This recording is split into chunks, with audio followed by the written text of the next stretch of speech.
Oke, selamat pagi, saudara-saudara. Hari ini kita belajar tentang pemrograman client server. Ini pertemuan pertama kita membahas tentang materi client server. Dan bagi saudara-saudara yang mengikuti kuliah ini, nanti silakan komen nama Anda dan NIM di bawah di tempat komentar, untuk menunjukkan bahwa saudara hadir di perkuliahan saya pada saat ini. Jadi bagi saudara-saudara yang tidak memberikan komentar di bawah menyebutkan nama dan NIM, maka saya mengasumsikan saudara tidak hadir pada mata kuliah hari ini. Dan ini pertemuan pertama kita membahas tentang pemrograman client server. Jadi silakan type nama dan NIM di bawah supaya saya tahu bahwa saudara mengikuti kuliah saya pada saat ini. Ini adalah sebuah quotes ya, yang diberikan oleh Neil Armstrong. Ya. It's one small step for man, one giant leap for mankind. Jadi satu langkah kecil anak manusia adalah suatu loncatan besar bagi umat manusia. Jadi dia ketika pergi ke bulan, kemudian dia menjejakkan kakinya di sana, dan dia melompat di bulan, dan dia mengatakan kalimat ini. Ya, jadi satu small step, jejak kecil anak manusia adalah suatu loncatan besar umat manusia. Ya. Oke, secara konsep PCS. Oke, sebentar ya. Kenapa kok tidak hilang? Ups, sebentar, maaf, saya hilangkan. Saya ambil lagi dulu. Oke, minta maaf, saya tadi terklik jadi hilang. Ini kita buka lagi. Kita sambung dulu. Oke, saya kembali lagi, saya slideshow lagi. Oke, kita sampai di sini. Secara konsep PCS atau pemrograman client server merupakan sebuah teknik untuk mengkomunikasikan klien terhadap server menggunakan bahasa pemrograman tertentu. Dalam hal ini, server harus selalu available. Available artinya ya harus selalu hidup, selalu tersedia. Jadi server itu tidak mati, istilahnya seperti itu. Server selalu ada, selalu tersedia, dan ketika ada request, ada klien yang meminta data kepada server, maka server harus bisa melayaninya. Secara konsep itu seperti itu ya. Kira-kira gambarannya itu seperti ini, saudara-saudara. Jadi ada sebuah server yang datanya tersimpan, stored ya, tersimpan dalam sebuah database. Database ini bisa jadi satu dengan server, walaupun umumnya suatu server itu biasanya database-nya terpisah dari komputer server utama ya. Misalnya seperti kita memiliki sebuah website di mana tempat hosting file PHP-nya disimpan di sebuah server sendiri, dan sebuah database ya, yang tempat hosting database-nya disimpan di komputer yang lain. Ini hanya pemisahan sehingga tidak saling mengganggu ya, dan yang umumnya seperti ini. Server harus bisa melayani multi client yang mengakses server secara bersamaan. Jadi client server secara arsitektur itu tuh seperti ini, saudara-saudara ya. Dimana kita memiliki banyak sekali klien yang melakukan request atau komunikasi terhadap server pada suatu waktu tertentu, dan server bisa membalas. Makanya ini anak panahnya dua arah ya. Jadi server bisa memberikan informasi yang dibutuhkan oleh klien, dan klien bisa minta informasi yang ada dalam database, ya. Jadi misalnya klien A meminta data pada database, maka dia akan menghubungi server, server mengambil datanya dari database, server bungkus dalam klien side, lalu dikirimkan ke klien. Kira-kira arsitektur itu seperti itu, ya. Nah, pemrograman yang akan kita lakukan, yang akan kita kerjakan dalam mata kuliah client server itu sebetulnya adalah pemrograman basis data berbasis client server. Tools yang kita butuhkan adalah PHP, PHP, dan MySQL. Dan semua sudah tersedia dalam XM, ya. Jadi saudara-saudara, silakan masuk ke sini, ya. Saya klik masuk ke sini kalau belum punya. Bila saudara-saudara yang belum punya, masuk ke situ, lalu kemudian type saja di sini, ya, ini, lalu menunggu. Nah, silakan saudara-saudara download, ya. Misalnya saudara umumnya menggunakan Windows, ya silakan pilih Windows, ya. Pilih Windows version, kemudian nanti akan meminta Anda untuk menanyakan mau menyimpan di mana. Nah, silakan disimpan, ya. XM yang ini 743 ini yang terbaru, ya. Ini 64 bit karena punya saya 64 bit, ya, Windows-nya. Silakan saudara download dulu ini, ya. Di-download lalu diinstal step by step, ya. Silakan diinstal. Nah, kalau saudara-saudara sudah install, maka akan tersimpan itu di sini, saudara-saudara, ya. Ini XM umumnya tersimpan di C XM, tergantung saudara-saudara memilih folder penyimpanannya itu di mana. Saya kebetulan sudah menginstall, tapi saudara-saudara yang baru memulai menginstal, silakan diinstal, disimpan di CXM. Sebaiknya jangan simpan lagi di tempat yang lain. Nah, kalau saudara-saudara sudah install, nanti kabari saya kalau ada masalah dalam menginstalnya.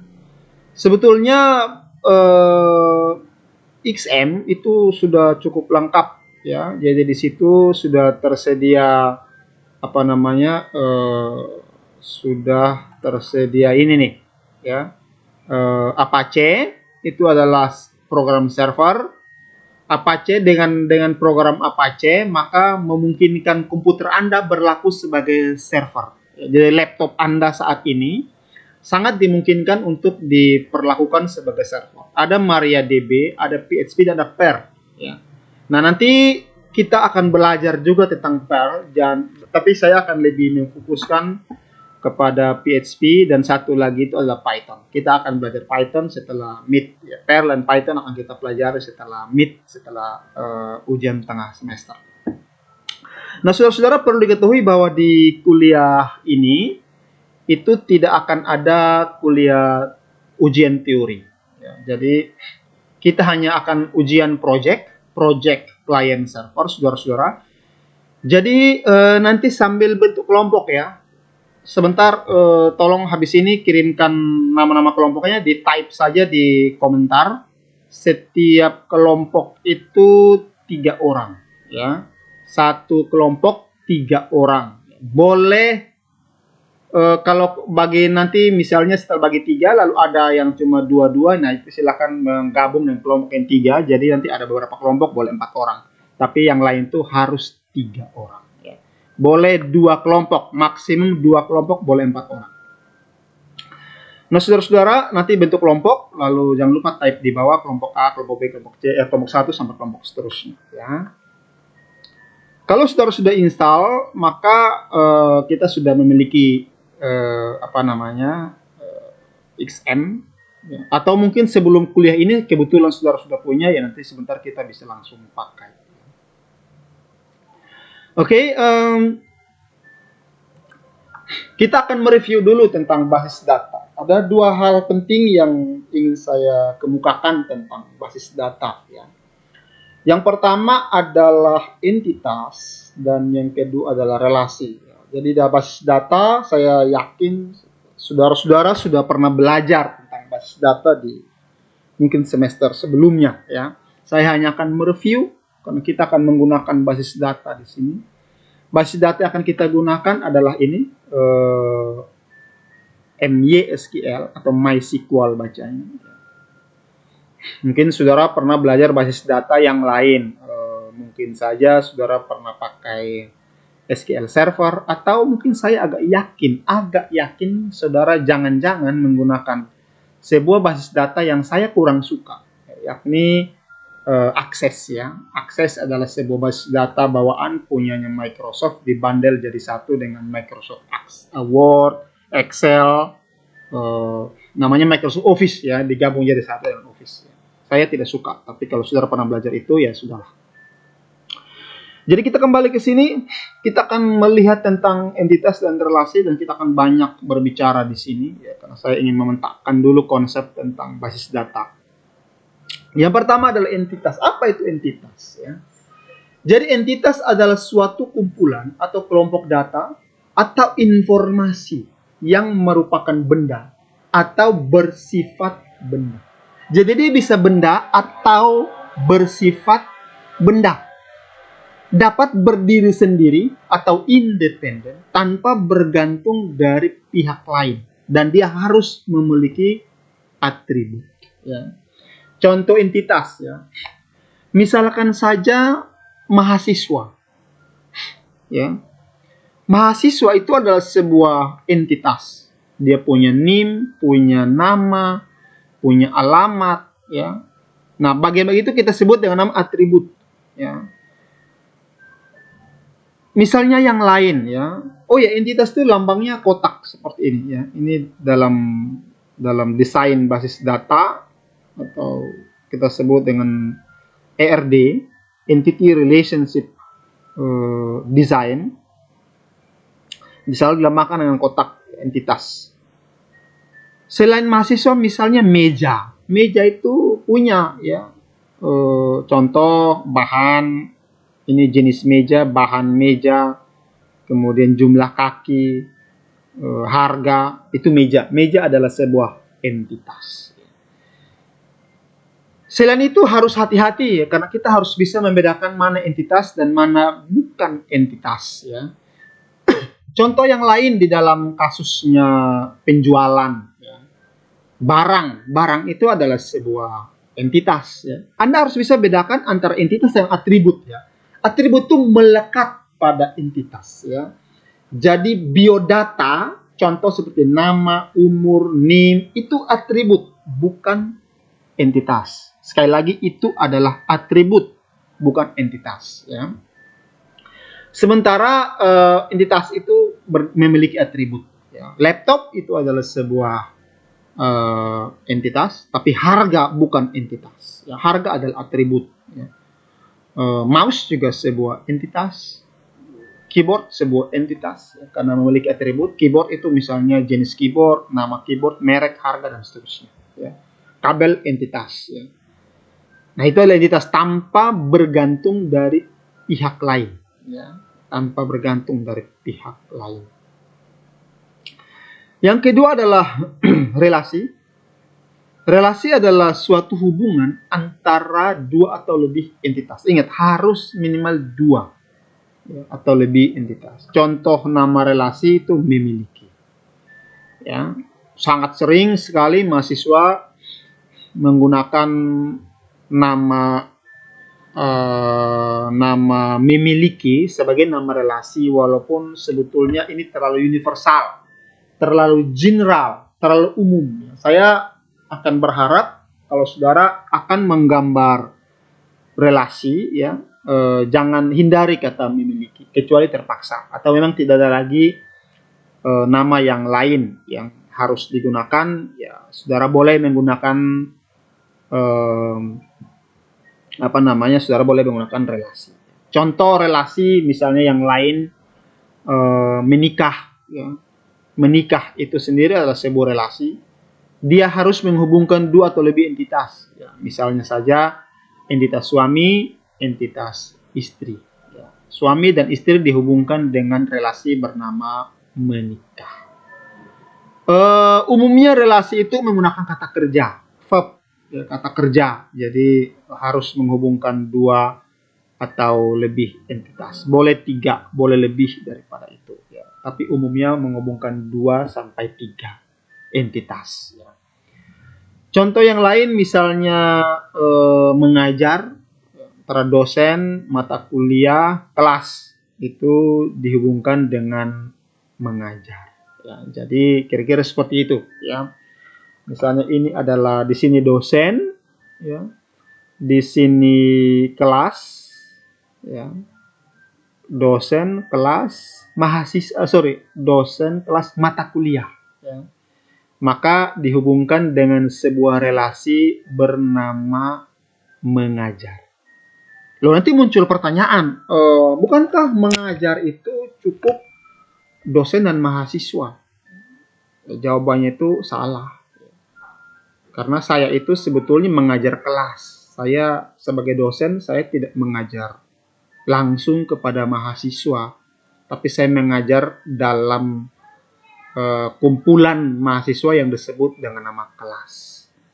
Nanti kelaslah yang akan berhubungan dengan mahasiswa. Ya. Jadi kalau saya gambarkan secara relasi, misalnya, ya, ini saya kembalikan ke sini.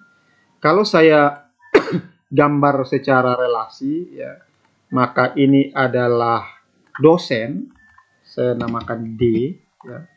Kemudian ini adalah mahasiswa, saya namakan M, M.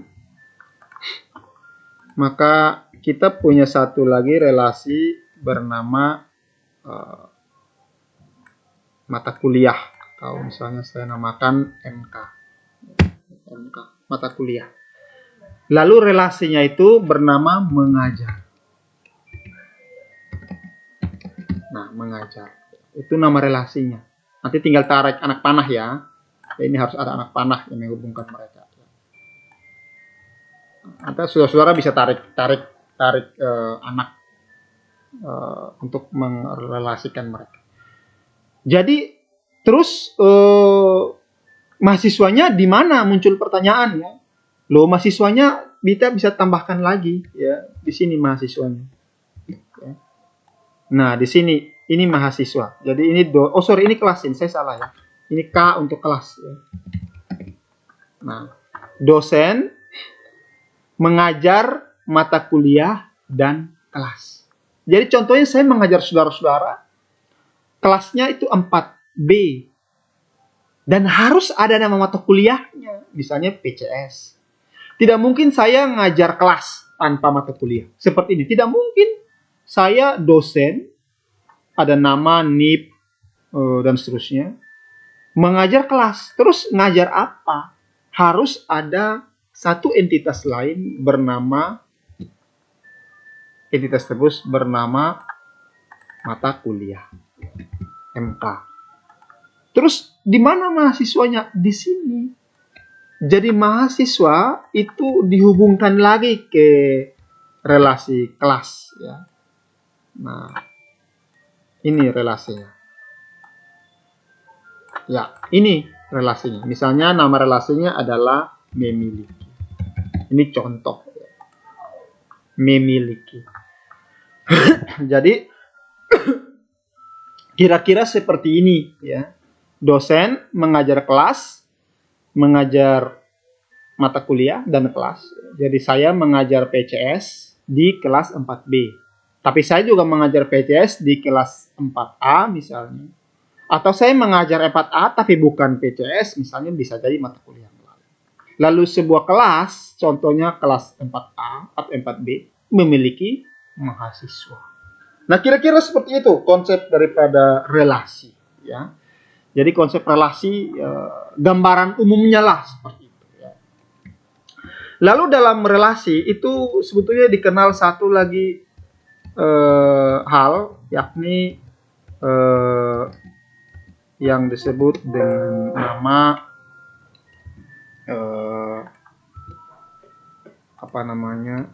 sifat relasi. Ya. Sifat relasi itu ada beberapa. Yang pertama, relasi one to many. Ya, relasi one to many. Relasi one to many artinya satu entitas terhadap banyak entitas. Ya. Satu relasi yang menghubungkan satu ke banyak. Contohnya begini, ini ibu, ya, atau ortu, atau ayah ibu saja. Ibu ya, memiliki satu ibu memiliki anak. Ya. Relasinya haruslah sebuah relasi one to many. Ya. Ini harusnya relasi one to many. Relasi one to many. Di mana satu ibu punya banyak anak. Ya. Nah, kira-kira seperti ini. Ya. Seperti ini. Di mana kita akan menggambarkan ini adalah one-nya, ya. Kemudian di sini adalah many-nya. Ya. Ya. Saya ganti n. N itu artinya many. Jadi satu ibu memiliki banyak anak. Nah, itu relasi one to many, ya. Sifat daripada suatu relasi one to many, ingat sifat dari suatu relasi one to many adalah kalau dibalik, ya. Kalau dibalik, ingat dibalik, maka dia menjadi one to one. Jadi kira-kira begini. Satu ibu, ya, satu ibu memiliki banyak, ini huruf B-nya agak bermasalah, anak. Nah, itu bacanya dari kiri ke kanan atau dari satu sisi, bisa kanan kiri kiri kanan, ya. Kalau dibalik, maka harus menjadi begini. Satu anak memiliki satu ibu. Nah, kalau ini terbukti bisa dibalik seperti ini, ya, maka relasi tersebut relasi one to many. Jadi kalau satu ibu memiliki banyak anak, oke, maka harus bisa dibalik satu anak memiliki satu ibu.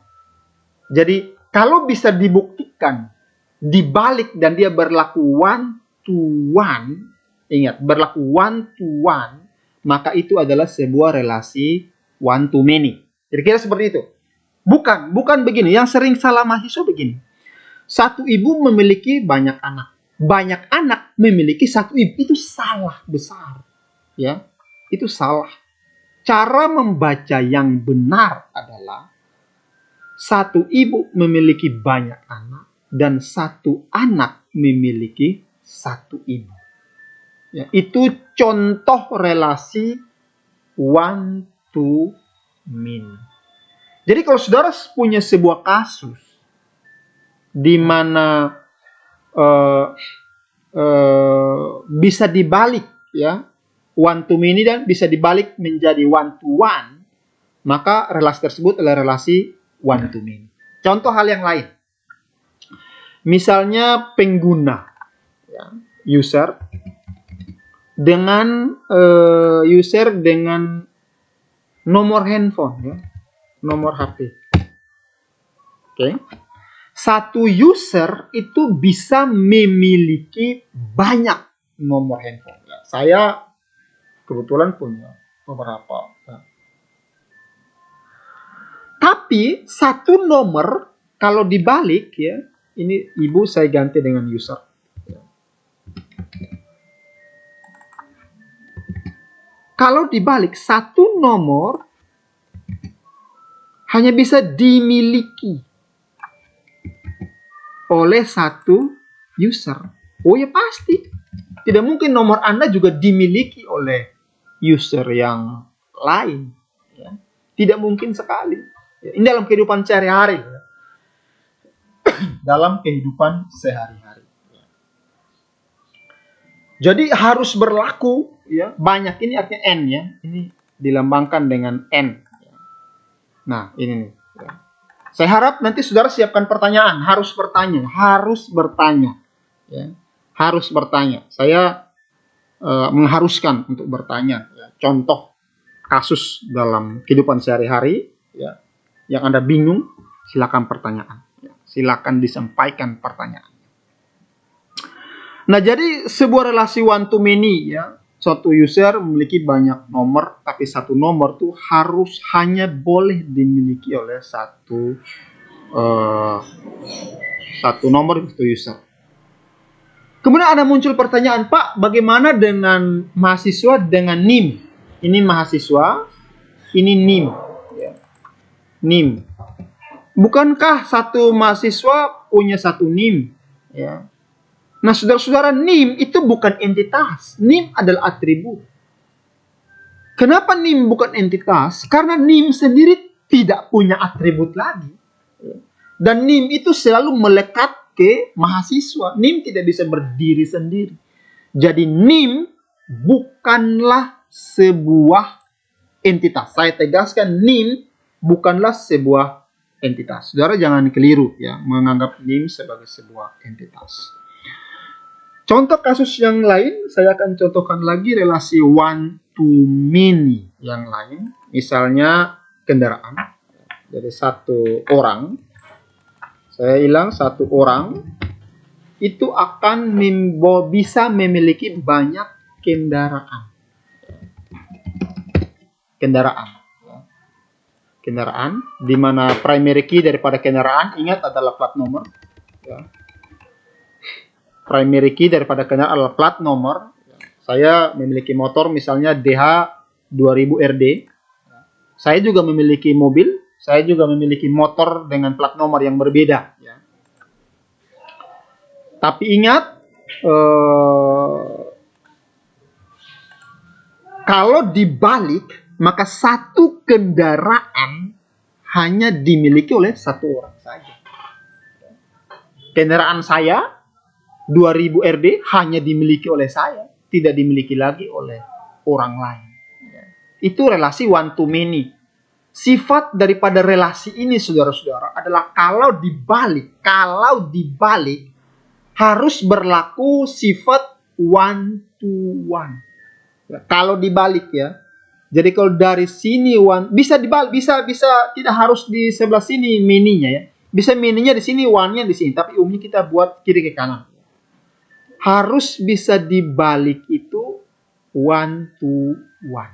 Nah, kira-kira seperti ini. Ingat, nanti habis ini saudara pikirkan sebuah kasus lalu didiskusikan ya, apakah itu one to one atau one to many, dan harus type nanti di kolom komentar ya. Silakan tanyakan kasusnya. Berikutnya adalah selain relasi daripada relasi itu dilambangkan dengan wajib seperti ini ya. Selain relasi one to many, ada lagi relasi namanya many to many. Many to many itu seperti ini. Oke. Ini relasi many to many. Relasi many to many. Nah, relasi ini sangat unik, saudara-saudara. Bagaimanakah cara membaca relasi ini, saudara-saudara? Ya. Bagaimanakah cara membaca relasi ini? Ya, jadi kalau saudara punya sebuah kasus yang mengharuskan, ingat, mengharuskan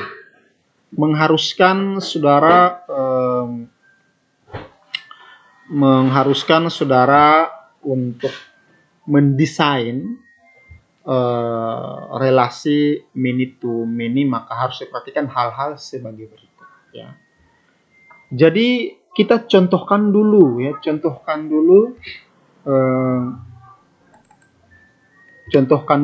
ada dua entitas yang memiliki relasi one to many. Lalu kita akan uji apakah benar bahwa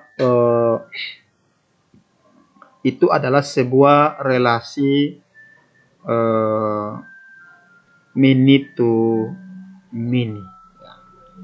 Dalam sebuah relasi many to many, syaratnya adalah dia akan menghasilkan 3 buah tabel. Ya, 3 buah tabel, saudara-saudara. Jadi itu syaratnya. Dia harus menghasilkan 3 buah tabel. Ya.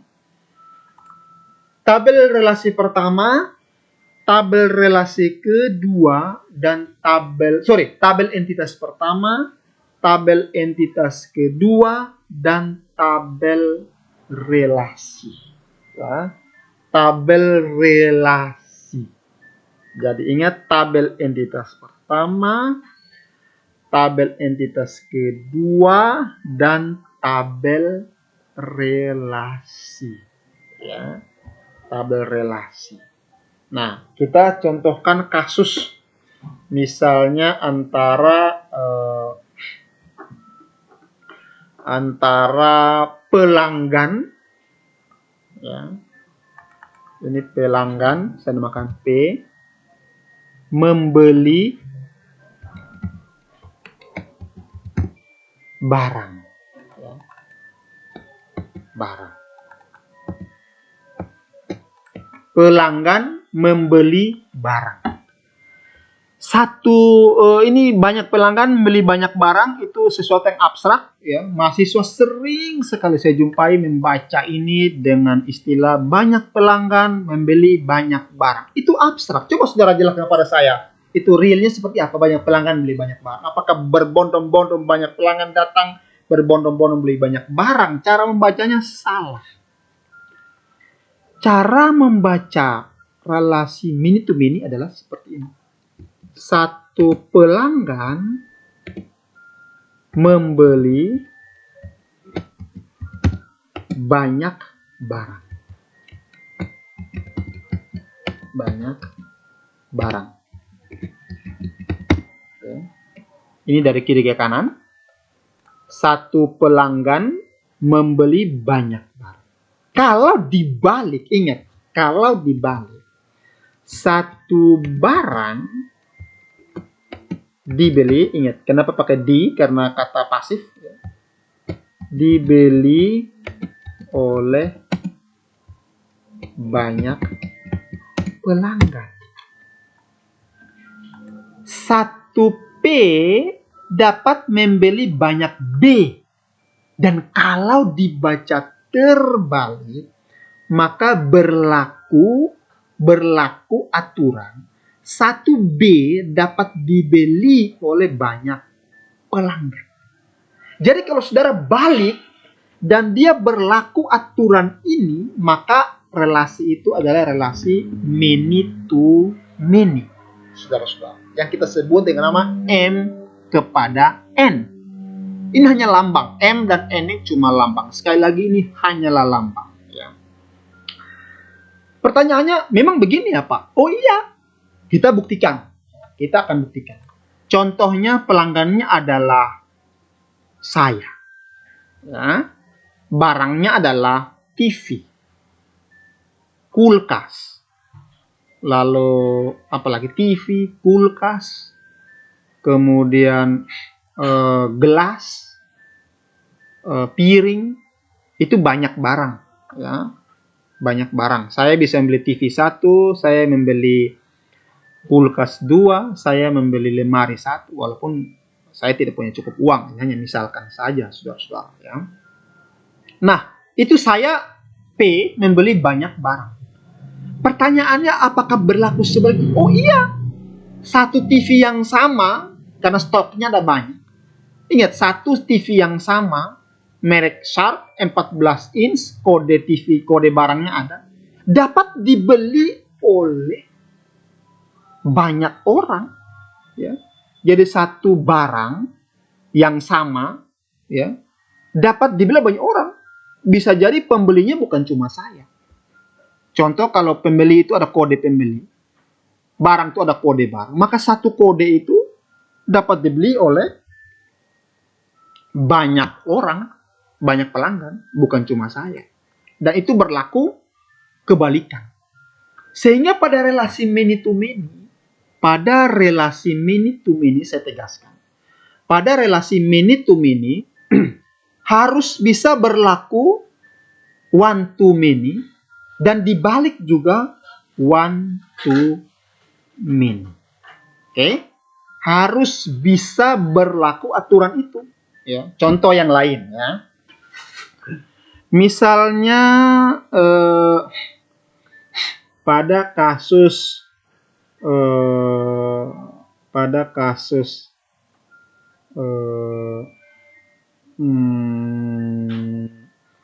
oke, ini jarang, cuma saya anggap saja. Suami,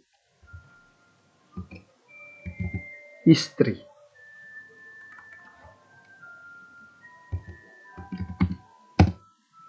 Apakah many to many? Oh iya, bisa berlaku many to many. Ya. Di mana satu suami bisa menikah lebih dari satu istri. Dan satu istri bisa menikah lebih dari satu suami. Apakah bisa terjadi? Bisa. Tapi tanggal pernikahannya berbeda. Jadi seperti saya kemukakan di awal, bahwa relasi many to many menghasilkan 3 tabel. Tabel pertama tabel suami, tabel kedua tabel istri, dan tabel ketiga adalah tabel menikah atau pernikahan. Bagaimana kasusnya? Contoh. Suatu suami menikahi banyak istri, tapi tanggal pernikahannya berbeda.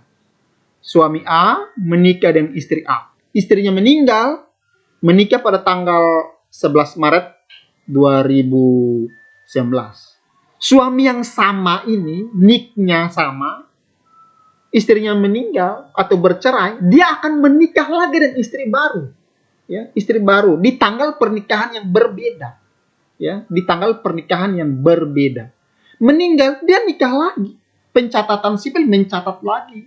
Ya, dengan nomor pernikahan berbeda lagi. Dan tanggal pernikahan berbeda lagi. Dan demikian pun berlaku dari sisi istri juga begitu. Dapat dinikahi lebih dari satu suami. Ya, jadi suami pertama menikah dengan istri ini. Suami pertama meninggal. Istrinya sama, tapi menikah lagi dengan suami yang lain di tanggal pernikahan yang berbeda lagi. Sehingga itu kita namakan relasi many to many. Dibaca dari kiri one to many, dan dibaca dari kanan juga tetap berlaku aturan one to many. Sekali lagi saya tegaskan bahwa relasi many to many berlaku aturan dibaca dari kiri one to many, dan dibaca dari kanan tetap one to many. Ya, jadi untuk membuktikan apakah ini adalah sebuah relasi dalam basis data one to many, caranya begitu. Ya. Lalu pada kasus yang pertama yang saya pernah kemukakan kepada saudara-saudara tentang mengajar. Ya. Jadi ini dosen, ya, mengajar, relasinya bernama mengajar. Ya. Relasinya bernama mengajar. Dia harus mengajar kelas. Ingat, saya tidak mengajar mahasiswa, tapi saya mengajar kelas. Artinya kalau ada seorang mahasiswa yang datang kepada saya, Pak, saya minta, Pak, hari ini Bapak mengajar kami. Kamu kelas apa? Saya tidak memiliki kelas. Tidak bisa. Karena saya harus mengajar kelas yang isinya adalah kumpulan mahasiswa. Ya. Lalu saya bukan cuma mengajar kelas tanpa mata kuliah. Saya harus mengajar kelas dan nama mata kuliahnya. Sehingga ada satu entitas lagi yang kita sebut dengan nama entitas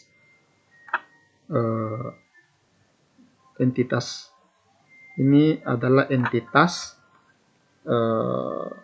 mata kuliah. Intensitas mata kuliah. Jadi dosen mengajar kelas dan mengajar mata kuliah. Dan ini berlaku akan menghasilkan berapa tabel, saudara-saudara? Ingat, dalam kasus mini to mini harus menghasilkan tabel entitas dan tabel relasi. Ya, jadi tabel dosen, tabel kelas, dan tabel mata kuliah, dosen, kelas, mata kuliah, dan tabel mengajar. Ada 4 tabel. Oke, saudara-saudara, tabel entitas, tabel relasi. Jadi pada relasi mini to mini harus menghasilkan, kalau dia 2 entitas, maka harus menghasilkan 3 tabel. Ya, kita kembali kepada kasus yang pertama, kasus yang tadi. Pada kasus mini to mini, pelanggan membeli, misalnya membeli, ini pelanggan membeli barang, ya. Pelanggan membeli barang, maka akan menghasilkan 3 tabel. Tabel yang pertama adalah tabel pelanggan, tabel yang kedua adalah tabel barang, dan tabel yang ketiga ini yang tabel membeli. Apa sih atribut daripada tabel relasi? Tabel relasi harus punya primary key. Ya. Dia harus punya primary key. Di mana pada relasi mini to mini, tabel relasi memiliki primary key yang isinya adalah primary key dari entitas pertama dan primary key dari entitas kedua. Jadi, karena di sini entitas pertama adalah pelanggan, ingat ini entitas pertama, maka atribut daripada membeli adalah ID pelanggan. Misalnya kan begitu, ID pelanggan. Dan primary yang kedua adalah barang, ID barang. Ya. ID barang. Lalu, dia punya sebuah atribut yang lain. Dia punya sebuah atribut yang lain, yakni atribut misalnya atribut jumlah barang yang dibeli, jumlah barang yang dibeli berapa, kemudian misalnya waktu, ya, waktu. Oke, pada tabel barang itu ada kode ID barang,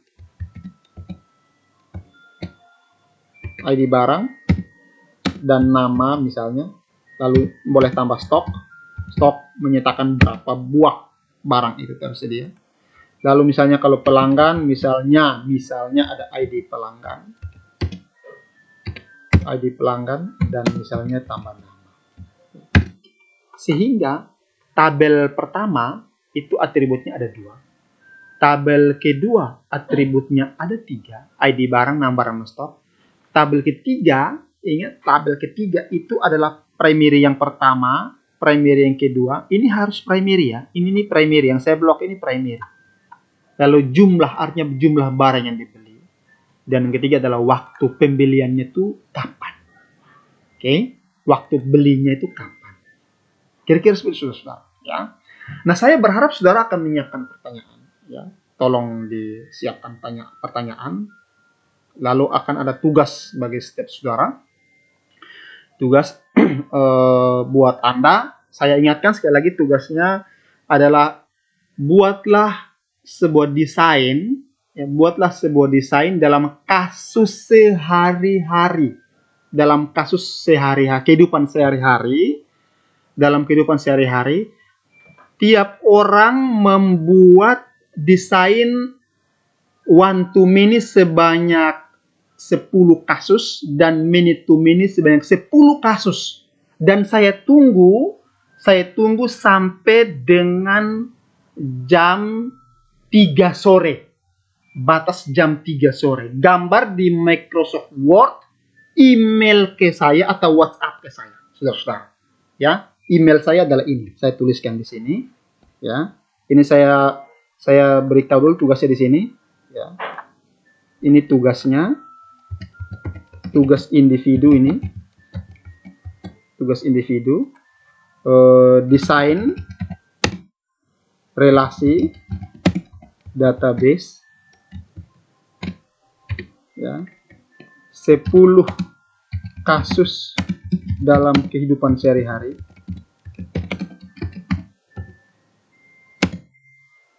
One to many.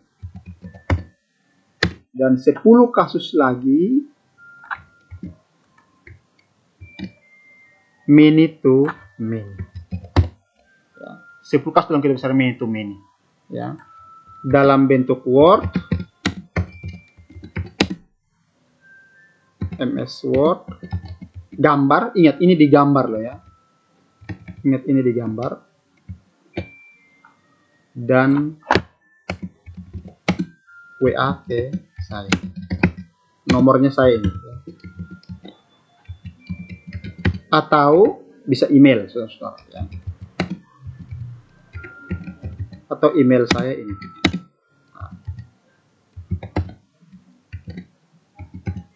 Ingat, harus di luar kasus yang sudah kita bahas. Jadi, saudara-saudara jangan coba-coba lagi. Wah, saya pakai kasus yang tadi. Tidak boleh, dilarang. Ya. Nah, batasnya itu jam 3 sore. Ya, jam 3 sore. Batas kumpulnya, saudara-saudara. Ya.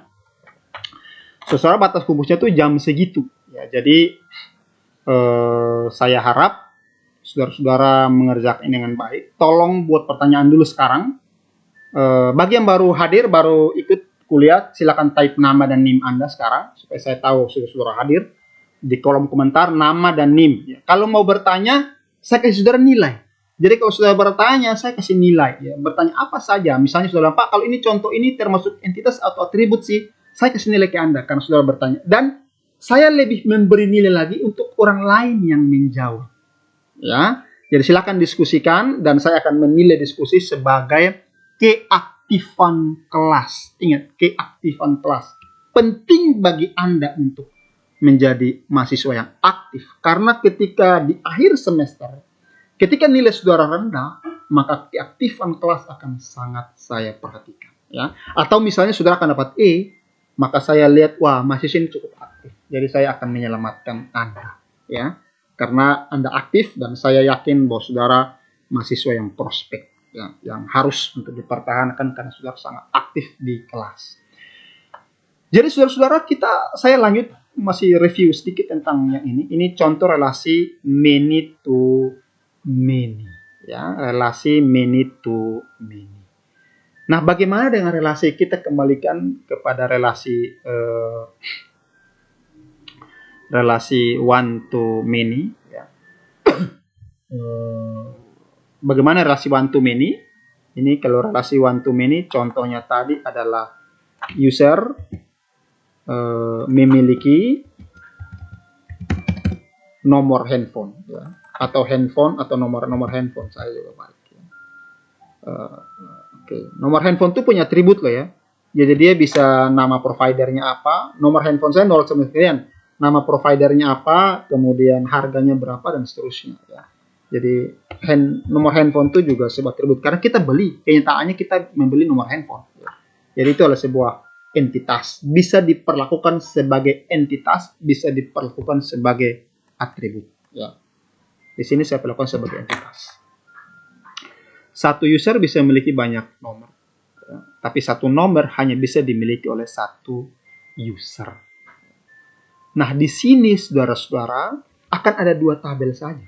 Tabel yang pertama adalah tabel user dan tabel yang kedua adalah tabel nomor. Cuma 2 tabel saja.